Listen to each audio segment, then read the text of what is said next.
What's up, you guys? Sean Ross Sapp, Fightful.com. This is youtube.com/Fightful. We're on Twitch. We're on Facebook.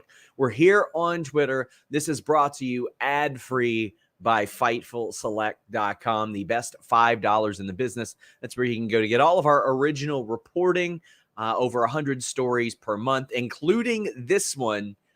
In text form. There's a whole lot more detail that you're going to be able to get over at FightfulSelect.com. That's the easiest, best way to support us. You can ask questions on the stories. That way you can get a little bit more clarity than you'll get elsewhere. Also, we do over 40 podcasts a month, show reviews, Q&A shows, a lot of bonus content over at FightfulSelect.com, the best $5 in the business. If you are here on youtube.com/Fightful, please leave a thumbs up. Please subscribe. We're marching towards that 100,000 subscriber mark. I want to get there by my birthday, August 30th.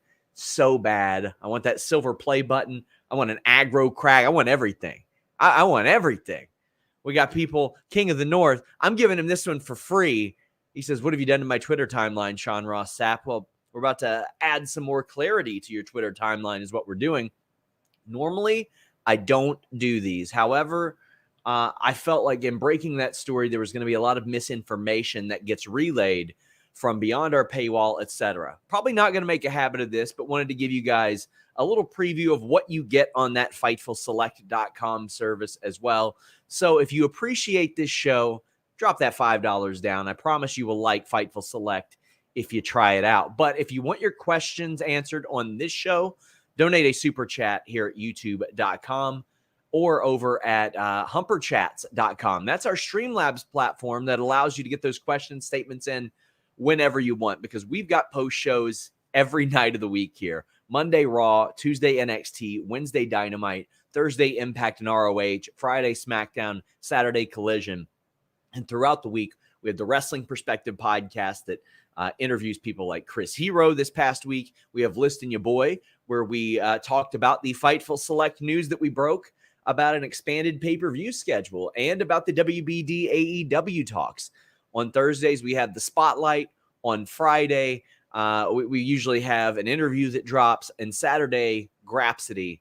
Tons of great stuff here at youtube.com/Fightful. So again, if you want your question or statement read on the air, do what our friend here did. It says, just saw the tweet, had to show up and say hello. So let's get into this. Let's get into this story that we broke over on FightfulSelect.com, because we haven't necessarily heard this out of AEW in the past. And when I look at it, I'm like, okay, this makes a lot of sense. Now I'm going to read you directly from the document that I saw. It says AEW health and safety protocols relating to matches.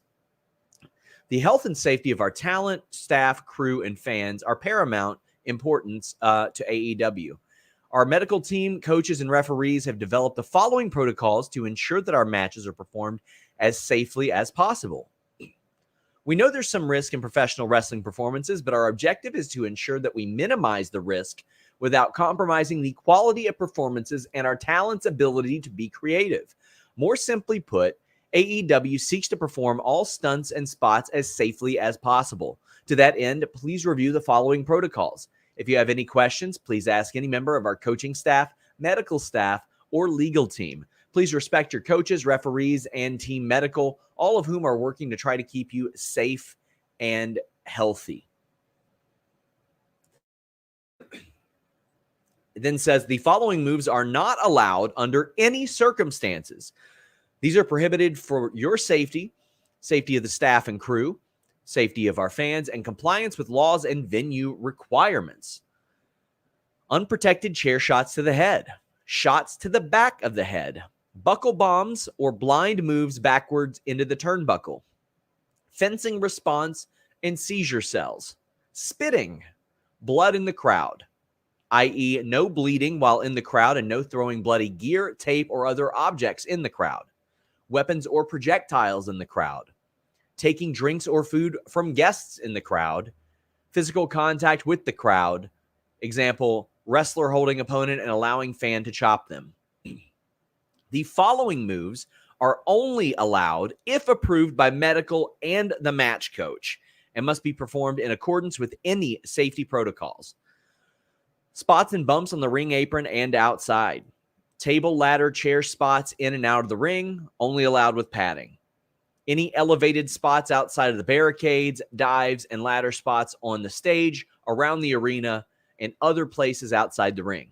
All pile driver and tombstone variations, including sit-down drivers, inverted and poison hurricane rana and vertebreakers, high-risk dives or top rope moves, in parentheses, this has 450, 630, double moonsault, SSP, etc. Intentional bleeding of any sort, not just blading. Throwing people into, through, over the ring steps, commentary table, bell table, guardrails, or barricades. Weapon usage: chairs, pipes, kendo sticks, hammers, ring bells, bats, chains, etc. Title belts, thumbtacks, skewers, barbed wire, other sharp or puncturing objects, powders, aerosol sprays, or liquids. Throwing any weapons or objects such as chairs. Choking or strangling with hands or a weapon or hanging spots.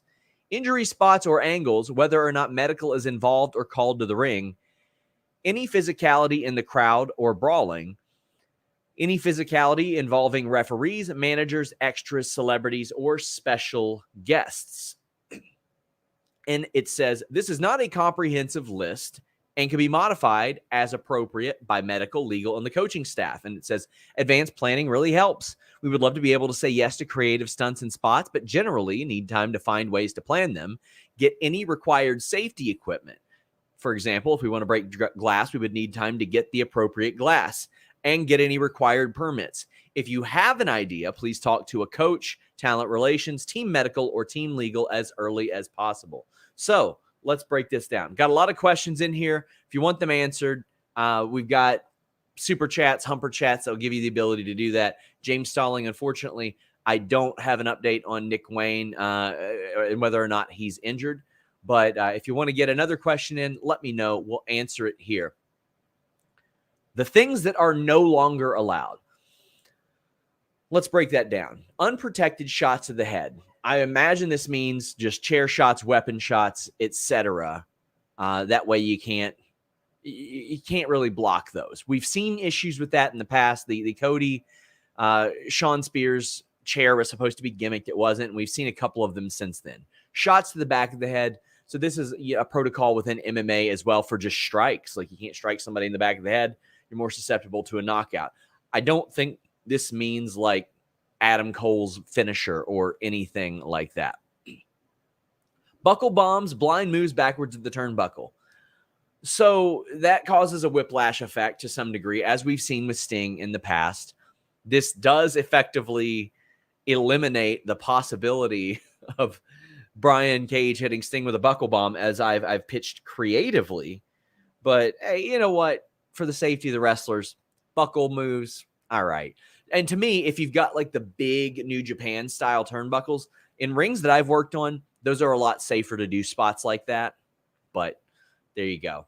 Somebody says, wild, how many people didn't listen to Sean? He listed 90% of stuff that needs approval beforehand. Yeah, we're going to go into that. We're going to expand that greatly. And somebody's saying, I remember so many wrestling fans give WWE crap for banning certain moves. This is a lot different, my friend. This is a lot different. So let's go ahead. Spitting. They don't want you spitting in general. Just don't do that. Not productive. Fencing response. I heard some people say, what is a fencing response? If you see somebody get knocked out, especially in MMA, sometimes you'll see their arms go up like this, selling a knockout, selling the fact that you're knocked out more than the sell itself. This one, I feel like should be a thing that you could clear with the coaches. Like if you tell the coach, referee, everybody, and medical, hey, I'm going to sell it like this, I think that should be one that isn't prohibited. The seizure cell, that's a Daniel Bryan special, a Bryan Danielson special, and he played it off of the fact that he had actual seizures after his concussions, and it concerned a lot of people. I mean, a lot of people get worked as a result of that. Bogrov says, so they mean they can still do crazy spots, but they got to be approved by coaches and staff, right? I'm guessing veterans get approval instantly. Yes, we are about to go through the list of those and what specifically they mean. Blood in the crowd, weapons, projectiles in the crowd, taking drinks and food from guests in the crowd, physical contact with the crowd. This is what we will call an MJF special right here. MJF will no longer be able to slap the hats off of people or grab drinks from people or throw them at people, et cetera, et cetera. This is a thing that you got to do. He ain't going to be able to get motorboated or motorboat anybody in the audience. He's not going to be able to do that anymore. No longer will that be a thing that is permitted within AEW. I'm sure there will, be plant situations where that's the case. Like when the fan threw the drink all the way, that's happened. But yeah, like I look at that and I'm like, okay, this is very clearly an MJF thing. Blood in the crowd, that makes an incredible amount of sense. Don't do that. Don't do that. Matthew says, is this possibly a part of a new deal with WB? Yeah, I would imagine it has a little bit of something to do with that, but we'll see. I'll find out a little bit more. Trevor says, see Tua versus Cincy last year, the fencing response. Yeah, I mean, there are a lot of really, really good examples of this. And it is something that I get why they wouldn't want it unapproved. But to me, if you are straight up telling, like, hypothetically speaking, if Ricky Starks goes to Jerry Lynn, Aubrey, and Doc Sampson, and he goes, hey, I'm going to take this move. I'm going to take the finish of Sammy Guevara. And when I do it, I'm going to sell it completely stiff. My arms are going to go up. It's good to go. Just so you know, that one spot's where it's going to happen. This is one where I think they should be able to do it with the appropriate approval. Now, let me reiterate, and Amir saying, any update on Carlito? Not yet. Let's keep this on topic, please. We got a Q&A show on FightfulSelect.com every single week. You pay $5, you get your question answered.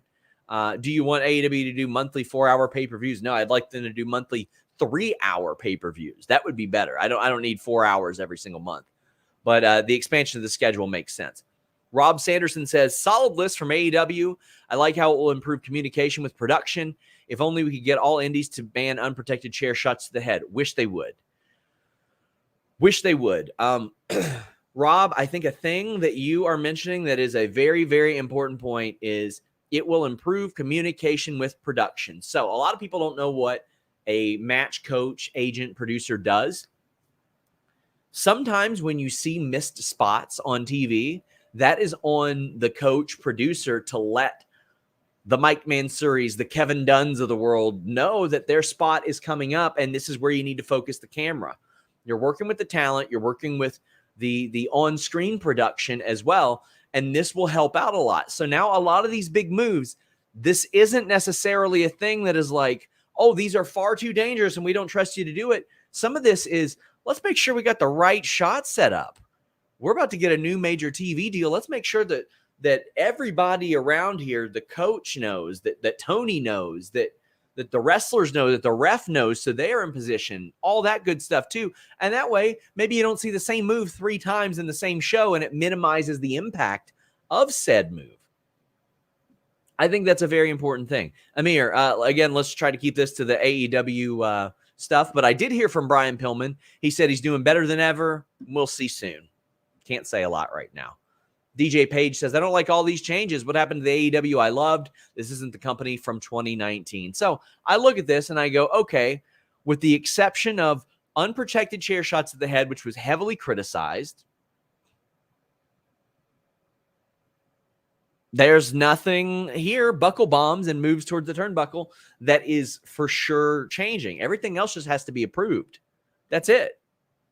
So I don't see a big deal with that. Same with WWE. Like, my issue with WWE was they outright banned pile drivers for a long time.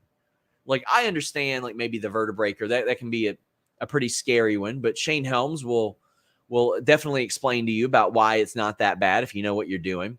But a lot of people don't know what they're doing. So I don't see a lot of changes there. However, there's a ton of stuff that are going to require approval. And Anime Otaku sends us a super chat and said, I assume things like Storm Zero, Deadeye, Hidden Blade would be fine since those are finishers. Some Lucha guys would be okay for Poison Ranas. So again, these are all things that will require approval. And this will require approval by medical and the match coach. And also, if there are any safety protocols that are in effect, well, I think that that's going to come into play too. Daniel says, can you say more about the role of a match coach? How much of the match is actually planned? In WWE, it's usually all planned. It's usually planned straight through, and you can hear any number of producers that will mention that. So they'll work with the talent, with the match, and they'll relay that to the appropriate parties. Usually they are sitting in gorilla or the go position. They help time the match. They help relay things to production, to the wrestlers in the ring, to the referee, and the like. Mohit says, is attacking refs and security staff still allowed? Yes, with prior approval. So let's get into this list. Now, I want to reiterate, that way, the 1,000+ of you watching right now, if you hear somebody go out there on Twitter and say, Fightful reported that last week that these moves were banned and you couldn't see them anymore. Not true. Require proper approval. Let's go through them. Spots and bumps on the ring apron and outside. After all, it is the hardest part of the ring.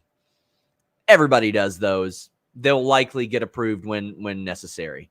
Table, ladder, chair spots in and out of the ring only allowed with padding. Now this, I don't have a lot of clarity on. I don't know what type of padding that they're talking about. Maybe the ring mat, the outside ring mat. There you go. We got like elevated spots outside the barricades, dives and ladder spots on the stage, around the arena, and other places outside the ring. So this is your dives. This is your jumps, your high risk offense, like off a ladder, etc. Yeah. High risk moves or top rope moves. And it is specifically mentioned 450, 630, double moonsaults, shooting star press. So I think the moonsault is not listed as like a high risk move, so to speak. Double moonsault, however, is. Shooting star press is 450, 630. We've seen some stuff happen with 630s that probably isn't going to be approved at times. Somebody says, can we get a recap to the outright ban list? I just did it. Intentional bleeding of any sort, not just blading. So this has to be approved too. So people are asking, Jon Moxley in the mud. There might be times they say to him, you don't need to bleed today. You don't need to do that. We're good. And he'll make his case. They'll make their case. There you go. All pile driver tombstone variations, including sit-down drivers, inverted poison hurricane rana, and vertebreakers. I honestly think the tombstone is a very safe move for professional wrestlers at that level. Pile drivers, I kind of get it, but I think that they should be approving pile drivers because I think they're overused in general, underused as a finish. So also your Canadian destroyers and a lot of that stuff, which have been scaled back quite a bit in AEW. Quite a bit in AEW aren't going to be used probably as much, I think. And by the way, I'm going to ban people that are being intentionally obtuse here and being ridiculous in the chat. Like, go somewhere else for that. We cultivate a better community than that here at Fightful. Throwing people into over the ring steps, commentary table, bell table, guardrail, barricade. So, commentary table, we'll call that the JR special. One of the reasons why the commentary desk for a long time was up where it was because of JR. JR wanted it up there. JR doesn't like the ring table or the announce table ringside. He made it very abundantly clear that he hated the idea at Double or Nothing, I believe it was. And then I think it was Double or Nothing or Forbidden Door, wherever they had it. And he screamed out, "Stupid!" That was his way of saying, this is a dumb idea. This is a thing that you don't need to be doing anymore or at all. And we've seen him raise some issues about that in the past. Into the ring steps, commentary table, guardrail. Man, there have been some people hitting the guardrails hard. Absolutely hard. And I'm like, all right.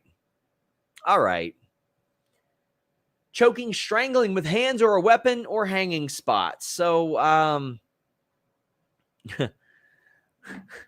just got the most hilarious. I got the most hilarious text from an AEW wrestler right now, and I can't say it because it'd give away who they were. But choking, strangling with hands or weapon, or hanging spots. Yeah, I could see the hanging spots for sure. Choking with the hands, if you're doing it like that, yeah, for sure. For sure, I get it. Just like, that's supposed to be banned in wrestling anyway. Injury spots or angles, whether or not medical is involved or called to the ring. Yeah. So, I mean, this I think is a little bit broad. This one, I think that there's going to be a whole lot of people in AEW that are going to need some clarity on. Because, like, you could construe almost anything as an injury angle. Like selling your leg, like Kevin Owens did a couple weeks ago where he took off his boot and all that stuff. Is that it? And how do you feel it during the match? Like maybe, for example, Sammy Guevara goes to do a 450 and he lands on his feet and something went wrong with the spot and he calls an audible in the ring and then he starts selling the knee. Is that a thing that he might get in trouble for? I highly doubt it, but I mean, I'm pretty sure that they'll clarify a lot of this. Physicality involving referees, managers, extras, celebrities, or special guests. We will call this one the Crime Time Special. So Crime Time got fired way back in the day because they did a completely unplanned spot on a house show with a referee, and they beat him up, and it was a bummer. They didn't mean anything malicious by it. It was just one of those things that they didn't communicate, and WWE wanted to let them know, hey, you work here, you got to follow our rules, and they were back shortly thereafter. But got to clear all that. Needless to say, I'll tell you this much: Brock Lesnar did not get in trouble when he did that at like Royal Rumble or whatever that may do, or whatever that may have been at that point. Any physicality in the crowd or crowd brawling, you can tell they are really tightening up with crowd-related stuff. They don't want anything to happen to somebody in the audience. It is important to them that you don't have anybody, no bodily fluids, no physical interaction, no anything like that with people that are a part of the crowd. What else do we got here? The weapon usage. Let's get into that. Just a reminder for the people that King of the North has got to scold here. The ones we're talking about right now are only allowed if approved by medical and the match coach. So they can get these approved. Weapon usage: chairs, pipes, kendo sticks, hammers, ring bells, bats, chains, etc. I would imagine that there are people like Sting and Chris Jericho who will probably get one off. There you go. You're good. You're approved. It's your gimmick, etc. There are some of these things I'm sure that they'll want to gimmick. I'm sure there are some of these things that they will just completely eradicate because they don't like them. I'm sure there are some of these things that they'll say, okay, well, let's just lessen it up. I think there's a way we can make this mean more. Title belts, obviously, when those are going to be a part of the show. Here's the one that I found funny: powders, aerosol sprays, or liquids. And we will call this one the Brandon Cutler. And that man ain't done anything wrong. He's just got his spray out there. This poor man. I hope Brandon Cutler gets a full-time approval for this too. Damn, man. Damn. Throwing any weapons or object, chairs, etc. So that's grabbing the chair, and I'm sure just throwing it at the head of somebody as well. That will be affected and have to get approval for that. Does this affect BCC's entrance? No, I'm sure it'll be approved beforehand. Also, should call that the outcast rule. You're right. The spray paints, yeah, absolutely. That is aerosol. Now I'm sure that they'll have an approval ahead of that as well, and work it accordingly. Thumbtacks, skewers, barbed wire, other sharp and puncturing objects. Did I miss a skewer spot in AEW? I mean, I know that John Moxley did that in I feel like maybe the last Blood and Guts had one. I feel like he did it to Daddy Magic. That's what it was. Yeah. So yeah, I thought that I was trying to think if there was a skewer spot. Now, fortunately, somebody skewered Shaza McKenzie in an indie match. Bless them. Glad they didn't have to get approval. But yeah, that's one. And I had to really think on that too. Barbed wire. Listen, maybe I'm a pansy. I'd be completely fine if they did completely gimmicked barbed wire. I know a lot of the wrestlers are like, hell no, not me, brother. But listen, they don't use real weapons in Hollywood. So I'm completely fine if the pro wrestlers I watch don't do it. I remember back in the day, when Elimination Chamber, I thought completely reinvigorated their match type. What they did was, instead of those horrible grates that they had, they put a ring pad over it. And outside the ring was no longer this unforgiving steel grate. It had the pad, and what that did was it allowed for more spots to the outside. They raised the roofs a little bit so you could do dives out there. And the safety, I felt, made the Elimination Chamber match way better. Because quite frankly, the reason why I watch the Elimination Chamber is to see cool spots and fun stuff and great story and all that stuff. I don't watch it to see Austin Theory get 4 bulging discs in his back and have to do yoga every day for the next 4 years of his life. That ain't why I watch that stuff. I want these guys to be as safe and healthy as possible while still entertaining. And I thought that was an important part of this email. It says, we know there is some risk in professional wrestling performances, but our objective is to ensure that we minimize the risk without compromising the quality of the performance and our talent's ability to be creative. So I saw a couple people come in and like immediately go, yeah, but WWE. Listen, WWE is lightened up on a lot of that stuff. I mean, there were some spots like T-Bar doing a top rope Canadian Destroyer. They didn't even bother to get cleared. But there are some spots that are widely more legalized within the company now. And also, there are some benefits. Like, remember when Punk pile drived? How the hell do you say that? John Cena? It was an insane moment. I think those should be allowed, but they should be protected as well. And there aren't really that many moves. There's like the vertebreaker, the pile driver these days. Like, it's pretty much it in WWE. But for a while, it was pretty rough. Like, they were banning like the stomp, and they were banning a lot of variations of power bombs and a lot of stuff like that. There were a lot of things that weren't allowed. Maybe people in the chat can kind of remind me. These are largely moves that just have to be approved of. That's it. And the buckle bombs and blind moves towards the back to the turnbuckle. So I would say German suplexes into the turnbuckle, etc. Are there any moves that you guys think should be banned? I know I'm opening up Pandora's box here, but I'm enjoying the stream. I'm liking it. By the way, guys, send in your super chats, send in your humper chats. 450 was banned for a long time. Shooting Star Press was as well. They did have a bit of a meeting about this on ahead of Collision as well, where they brought this up. Jeff Stone says no more fork spots. You can do a plastic fork. Let me tell you guys, a fork spot. One time I was hanging out with my cousin and his best friend. His best friend was an absolute idiot.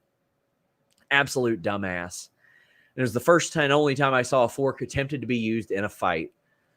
And this idiot friend was drunk off his ass. He made the ramen noodles and all that stuff. I'm talking like he boiled the water. He poured the sauce packet in, all that stuff.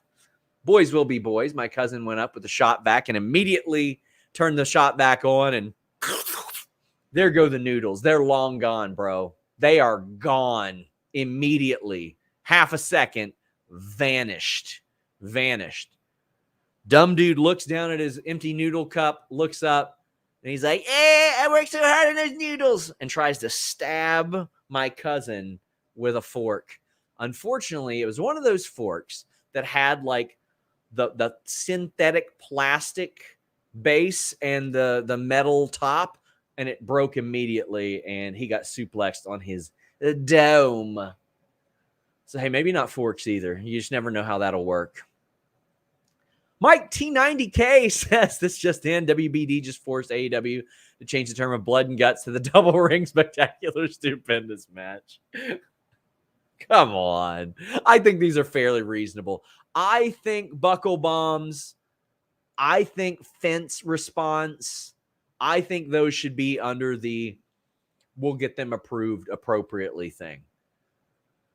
Cody Anderson, big thank you, says for people thinking this is going to end certain match types, those would obviously be approved beforehand since it's a match type. Yep, obviously. Yeah, absolutely.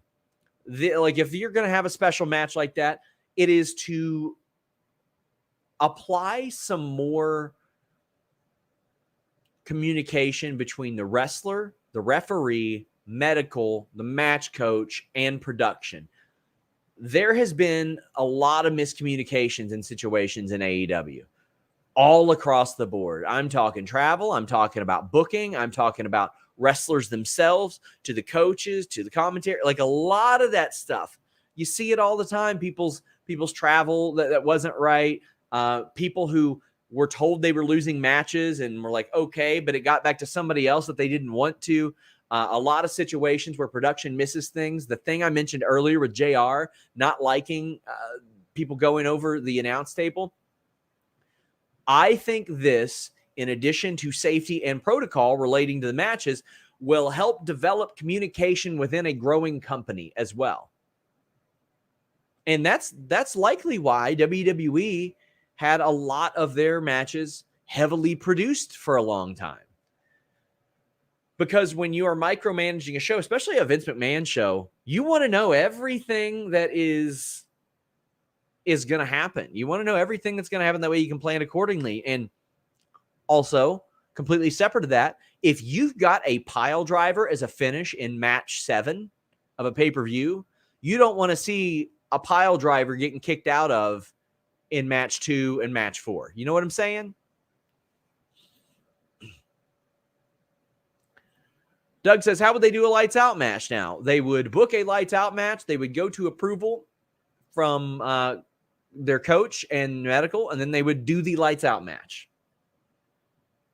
Guys, get in your super chats, get in your humper chats. Please leave us a thumbs up. We're doing shows like this all the time here at youtube.com/Fightful. But this show brought to you ad-free by FightfulSelect.com. I know a lot of you are like, man, why would I pay for wrestling news, especially when it will be out there right after? The sake of clarity, we've got the firsthand report of this news. Like, for example, we reported this whole story and a lot more on Fightful Select today. We had Pretty Deadly talking about their least favorite things about the USA. WBD expanding the AEW pay-per-view schedule.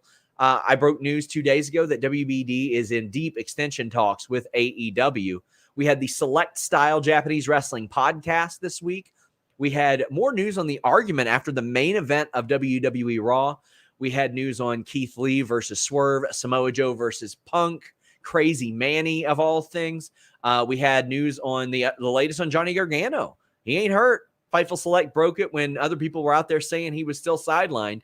We had an update on Bray Wyatt, why he's not been back. We had an update on Becky Lynch and what her plans were for Monday when they were trying to get her cleared. News on Delmi Exo, a whole lot of stuff. This is just since Monday. These are just the stories we've broken since Monday. That's in addition to the Sour Graps Raw review, the Backstage Report podcast that I do every week. The list goes on. all that good stuff. I'm talking $5 a month, my friends. $5 a month. Man, Orange Cassidy's kicks ASAP. Oh, I'd love it if like he did one and it was to the back of the head and everybody acted like it was the biggest thing. Do you think WBD is trying to make AEW too cooperative? No, I think that they've had a lot of feedback back and forth ever since they started. I mean, that's something that we had in our Fightful Select report a couple nights ago about WBD and AEW, was that they were very appreciative that AEW was very flexible and vice versa. Like, for example, AEW's had to hit up them for overruns in the past. So I think that there's a lot of doom and gloom, but we're just reporting the news here. Chad says, are there some moves that are going to be grandfathered in? Yeah, I'm sure there are some people that will be able to get like a once over full on approval for that type of stuff.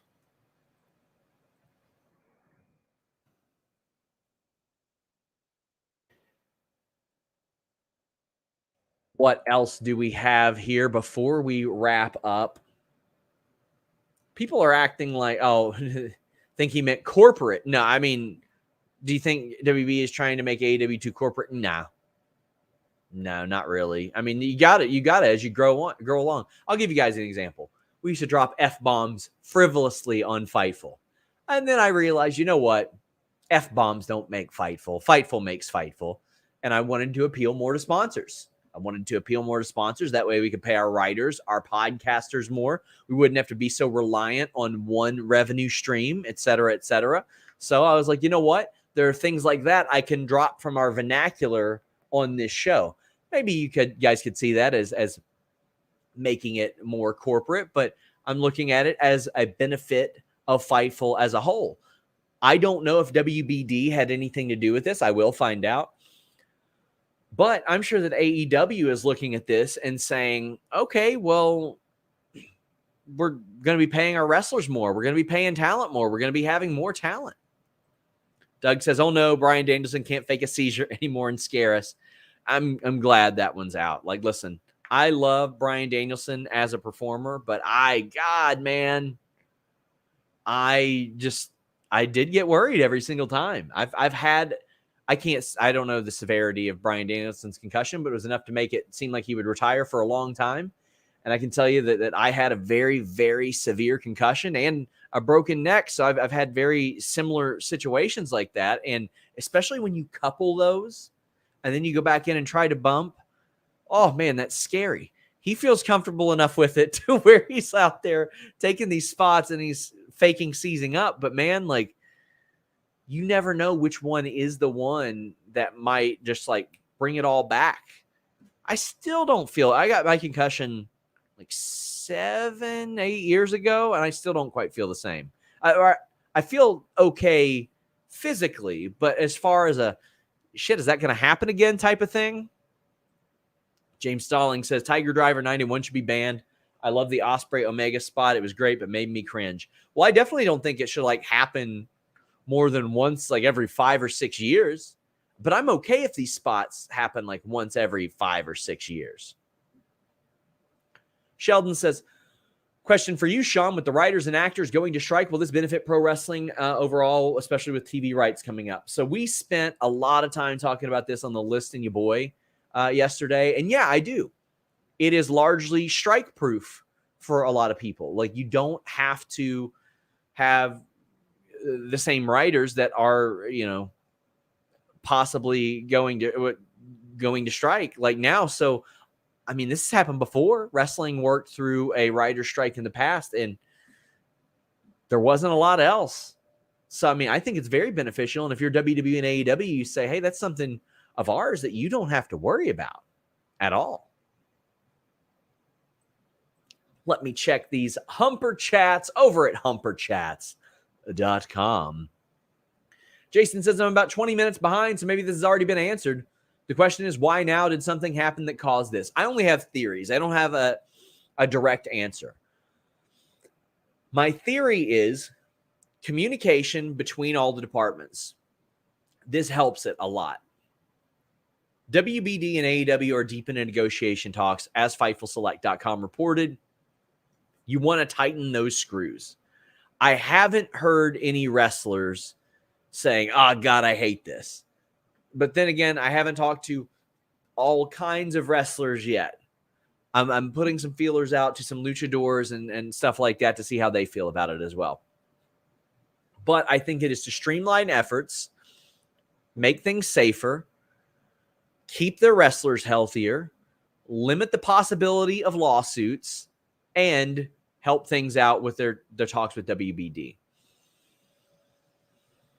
Corey says, a bit indifferent if they decide to ban moves, but WBD should have some exceptions for Milestone, Dynamite, Rampage, Collision, ROHs, and pay-per-views. I don't know that this is necessarily going to affect a lot of that stuff. You know what I mean? Like, I think you're still going to see the same stuff. It's just you might not see as much repetitiveness. And somebody says banning move creates the avenue for the heel to cheat. This isn't kayfabe. This is real. This is not a thing. This isn't Bill Watts being like, no top rope moves, no pads outside the ring. This is not that type of thing. But yeah, it's not. How will this affect Stadium Stampede and Anarchy Arena? It won't. They'll get it approved and they'll be able to do those spots. And again, people are underestimating the approval that this is likely to get. One of your coaches is a guy who did a cradle pile driver as a finish. Do you think that he's going to be like, you know what? I don't trust you, kid. I don't think it's a good idea. Billy Gunn did a Faymaster. That move done by somebody else paralyzed a guy once. Pat Buck has worked the indies forever, has done an awful lot of that type of stuff. Like you got Chris Hero coaching there. Like these guys, they know what hits and what doesn't. Needing approval for top rope moves as wild as WWE. The same, Sean, if Jay needs permission to do the Uso Splash every match. Broadway Joe, my friend, this is not the same thing. This is not the same thing. 450s, 630s, double moonsaults. They don't need approval to do an Uso Splash. It does not need to happen.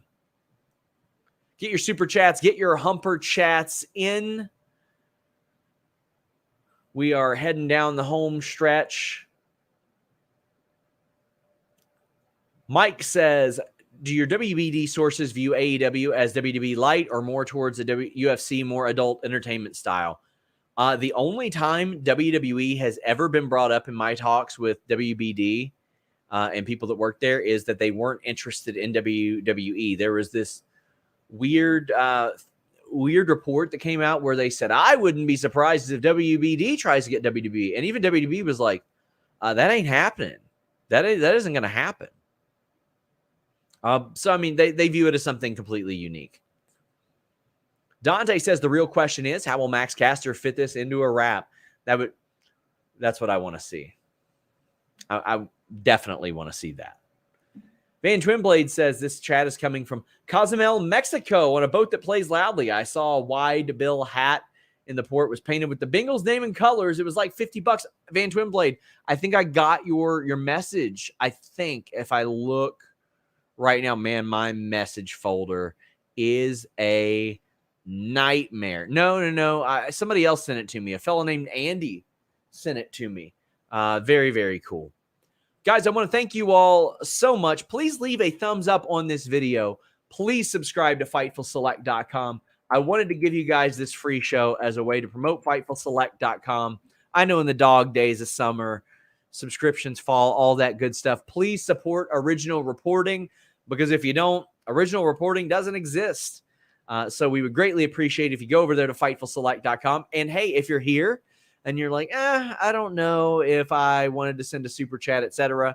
I do a kayfabe, or I read somebody's I read somebody's comment, and I want to rip it to shreds in a moment. I do a Q&A show every single week on Fightful Select. Grapsity does one every other week. And I just wanted to highlight this very stupid, not that one, this very stupid comment. It says, Khan's idea of kayfabe is anorexic, thin, and see-through. This is Angle. If he was worried about moves to restrict, maybe he wouldn't have started when Starks broke his neck. I just want to say this. You're dumb. This is not true. If it was kayfabe, guess what? We report kayfabe stuff too, but we're going to highlight that it's kayfabe. I do not, you know what? I will be doing a kayfabe Q&A later this year for reasons, and you guys will see why. But it'll be very entertaining, I hope. This is not an angle. This was not a thing, like a press release or anything like that. This is something that I was able to check out, verify. A few wrestlers hadn't even seen it until I published it, and then they checked their folders and found it. But yeah, guys, thank you all so much. Again, FightfulSelect.com. Please subscribe over there. It's just $5 a month. Try it one time. One time. See if you like it. Until next time, my friends, we're out.